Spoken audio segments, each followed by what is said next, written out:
অভিনেতা কাঞ্চন মল্লিক আর শ্রীময়ী চট্টরাজের প্রেমের সম্পর্ক নিয়ে অনেক দিন ধরেই চর্চা তুঙ্গে। মাঝে মধ্যেই ট্রোলের শিকার হন তারা।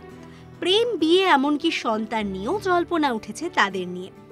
১.৫ বছর আগে পর্যন্ত তারা সোশ্যাল মিডিয়ায় নিজেদের কোনো ছবি পোস্ট করেননি, তবে এখন তারা খোলাভাবে নিজেদের ছবি পোস্ট করেন।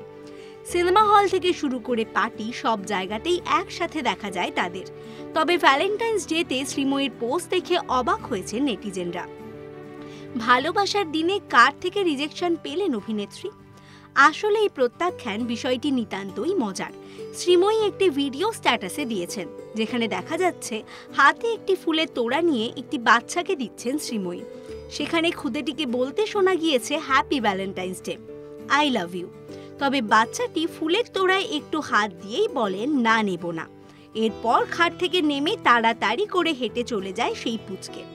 এই ভিডিওর ক্যাপশনে শ্রীময়ী লিখেছেন, আমার একমাত্র ভ্যালেন্টাইনও এভাবে আমায় প্রত্যাখ্যান করলো। প্রসঙ্গত, কাঞ্চন শ্রীময়ীর প্রেম নিয়ে চর্চা হলেও তারা এই বিষয়ে একদমই কথা বলতে চান না। কাঞ্চনের ডিভোর্সের মামলা এখনো চলছে।